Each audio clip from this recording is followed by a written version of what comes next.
Assalamualaikum warahmatullahi wabarakatuh. Syekh Abdul Qadir Jailani yang belum banyak diketahui umat Islam, salah satunya terbang ke udara dan menghidupkan orang mati. Benarkah demikian?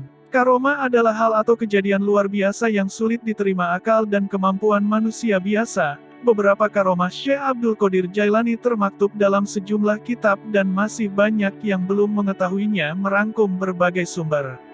Simak penjelasannya di bawah ini. 9 karomah Syekh Abdul Qadir Jailani. 1. Menghidupkan orang mati. Karomah Syekh Abdul Qadir Jailani menghidupkan orang mati terdapat dalam kitab Manaqib Jawahirul Ma'ani. Hal ini bermula dari perdebatan antara orang Nasrani dan orang Islam soal keagungan Nabi Muhammad dengan Nabi Isa. Menurut orang Nasrani itu, Nabi Isa bisa menghidupkan orang yang telah mati.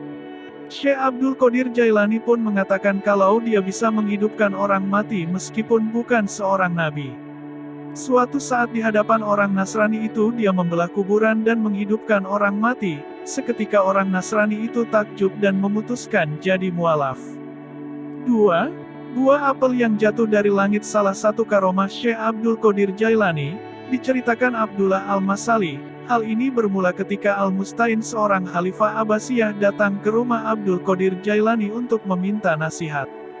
Dia juga meminta buah apel langka di tanah Irak untuk menenteramkan hatinya melalui tangan Abdul Qadir Jailani. Apel itu jatuh dari langit ketika dia menengadahkan tangannya ke langit dan memohon pada Allah. 3. Menghidupkan hewan yang mati. Karomah Syekh Abdul Qadir Jailani yang lain adalah menghidupkan hewan yang mati. Hal ini terdapat pada kitab Jami'u Karamat Al-Auliya. Ketika seekor burung tiba-tiba mati karena kotorannya terkena jubah sang wali saat berwudu, melihat itu Abdul Qadir Jailani membersihkan jubah dan memberikannya pada fakir miskin sebagai tebusan burung yang mati. Dia juga menghidupkan burung dan ayam yang sudah mati dengan rumahnya. Salah satunya adalah menyambungkan kepala burung yang sudah terputus. 4. Menaklukkan musuh dari jauh. Dalam buku Jawahir Al-Asani Al-Lujain Al-Dani, karomah Syekh Abdul Qadir Jailani adalah menaklukkan musuh dari jauh. Syekh Abdul Qadir Jailani disebut mempunyai kekuatan tersebut dengan kekuatan batinnya yang bisa menangkap seorang dari jauh. Kesaktian Syekh Abdul Qadir Jailani tersebut memang sulit untuk dipercaya. 5. Terbang ke udara. Karomah Syekh Abdul Qadir Jailani yang sulit dipercaya adalah terbang ke udara. Melansir hidayailahi.com, dia mampu melayang-layang di udara tersebut. Tak cuma itu, dia juga berdakwah sambil terbang ke angkasa.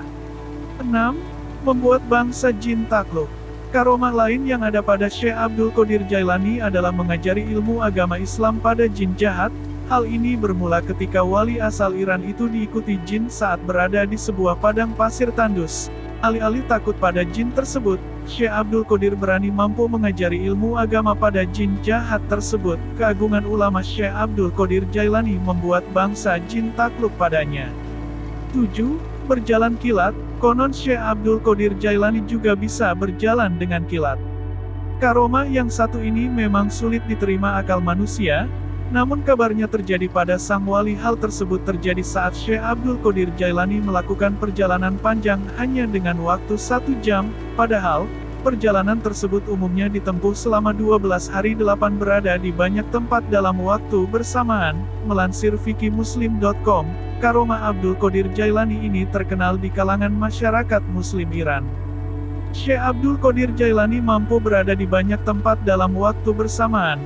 Hal ini bermula ketika dia diundang berbuka puasa oleh 70 muridnya di rumahnya masing-masing. Tidak ada yang mengetahui pada waktu yang sama, Syekh Abdul Qadir Jailani ada di antara mereka dalam waktu bersamaan. 9. Menghentikan hujan. Syekh Abdul Qadir Jailani juga mampu menghentikan hujan.